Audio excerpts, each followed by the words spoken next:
एक जंगल में परी चिड़िया अपनी बेटी गौरी के साथ रहती थी। गौरी अब बड़ी हो गई थी, इसलिए परी चिड़िया को अब गौरी की शादी की चिंता होने लगी थी। परी चिड़िया गौरी की शादी के लिए एक अच्छे से चिड़े की तलाश कर रही थी।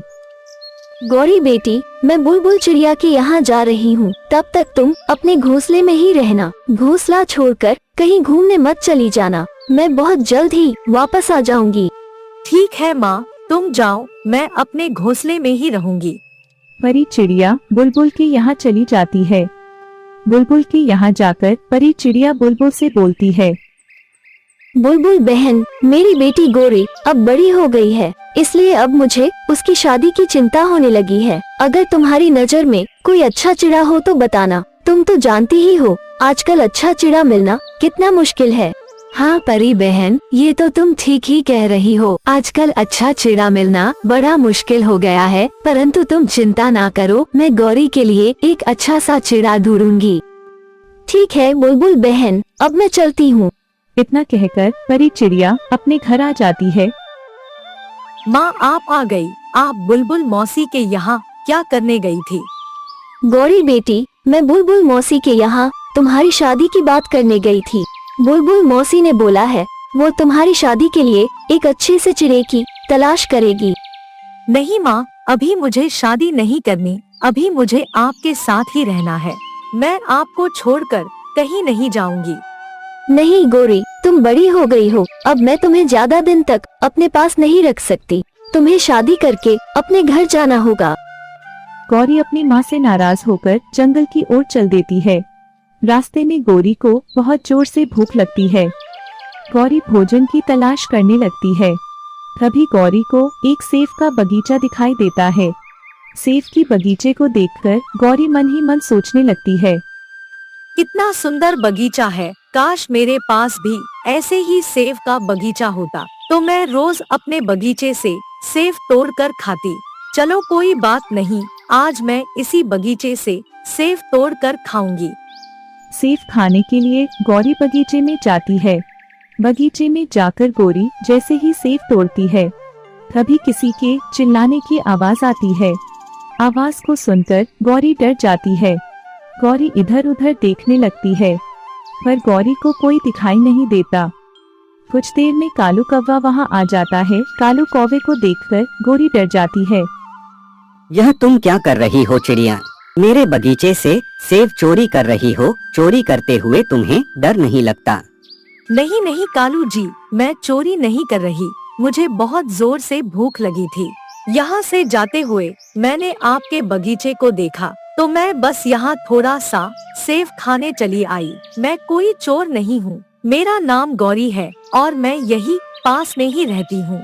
आप किसी से भी पूछ लेना, मैं तो बस इतनी सुंदर बगीचे को देखकर यहाँ सेब खाने चली आई। काश मेरे पास भी ऐसा ही बगीचा होता, बहुत सारे सेब के बगीचे हो और मैं रोज अपने बगीचे से सेब तोड़ कर खाऊं। यह बगीचा भी तुम्हारा हो सकता है गौरी। अगर तुम मुझसे शादी कर लो तो यह बगीचा तुम्हारा हो सकता है। यह आप कैसी बातें कर रहे हैं कालू जी?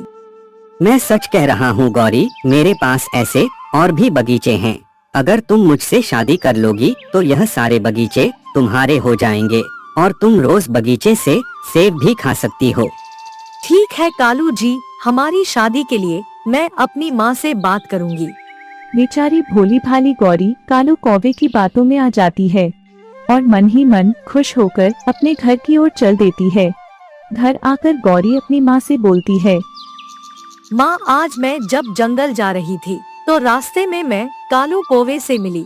कालू बहुत ही अच्छा है और कालू के पास बहुत सारे सेब के बगीचे भी है। मैंने उसके सेब के बगीचे से सेब तोड़कर भी खाए। माँ आप तो जानती ही हो मुझे सेब कितने पसंद है। मेरा बचपन से यही सपना था कि मेरे पास भी बहुत सारे सेब के बगीचे हो और मैं रोज अपने बगीचे से सेब तोड़कर खाऊं। ये तुम क्या बोली जा रही हो गौरी? मुझे तो कुछ समझ नहीं आ रहा। तुम मुझे साफ साफ बताओ, आखिर बात क्या है? माँ मुझे कालू कौवे से ही शादी करनी है। ये तुम क्या कह रही हो गौरी? कालू बहुत बड़ा दुष्ट है और तुम मुझसे शादी करना चाहती हो। जरूर तुम्हें उस कालू ने बहलाया है। तुम अभी बच्ची हो, तुम्हें कुछ नहीं पता। और वो सेब के पेड़ भी कालू के नहीं है। जरूर उसने किसी और का बगीचा दिखाकर तुम्हें बहलाया है। मैं कालू से तुम्हारी शादी करने के बारे में सोच भी नहीं सकती। नहीं माँ, अब मैं बच्ची नहीं रही, अब मैं बड़ी हो गई हूँ। अब मैं अपने फैसले खुद ले सकती हूँ। और कुछ दिन पहले आप ही ने तो कहा था कि मैं अब बड़ी हो गई हूँ और आप मेरी शादी करना चाहती है। हाँ गौरी, लेकिन मैंने ये तो नहीं कहा कि तुम्हारी शादी कालू से करा दूंगी। मैं तुम्हारे लिए एक अच्छा चिड़ा ढूंढ रही हूँ और उसी से तुम्हारी शादी होगी। नहीं माँ, मुझे कुछ नहीं सुनना। मैं सिर्फ कालू कोवे से ही शादी करूँगी। इसके अलावा मैं और कुछ नहीं सुनना चाहती। ठीक है गौरी, अगर तुम जिद कर रही हो तो मैं तुम्हारी शादी कालू से करा दूंगी। गौरी के जिद के आगे परी चिड़िया हार जाती है और गौरी की शादी कालू से कर देती है। कुछ दिनों तक सब कुछ ठीक चलता है। फिर एक दिन गौरी कालू से बोलती है, कालू जी, चलो ना हम अपने सेब के बगीचे में घूमने चलते हैं। बहुत दिन हो गए बगीचों में घूमे। मुझे अपने सेब के बगीचे में घूमना है और मुझे बहुत सारे सेब भी खाने हैं। तुम ये क्या बोल रही हो? तुम पागल तो नहीं हो गई? तुम किस बगीचे की बात कर रही हो? अरे वही सेब का बगीचा जो आपने मुझे शादी से पहले दिखाया था और आपने बोला था आपके पास ऐसे बहुत सारे बगीचे हैं। अच्छा, वो बगीचा, वो तो मैं तुम्हें ऐसे ही बोल दिया था। वह बगीचा तो मेरा नहीं है, वह तो मिट्ठू सेठ का बगीचा है और उस समय मैं उस बागीचे की रखवाली कर रहा था। तो तुमने मुझसे झूठ बोला कि वह बगीचा तुम्हारा है। हाँ, मैंने तुमसे झूठ बोला कि वह बगीचा मेरा है। मेरे पास कोई सेब का बगीचा नहीं है। हे भगवान, यह मैंने क्या कर दिया? इस झूठे कालू की बातों में आकर इससे शादी कर ली। मेरी माँ सच कह रही थी, यह कालू बहुत बड़ा दुष्ट है और मैंने अपनी माँ की बात भी नहीं मानी। गौरी फूट फूट कर रोने लगती है और उसके सेब का बगीचा वाला सपना टूटकर चकनाचूर हो जाता है।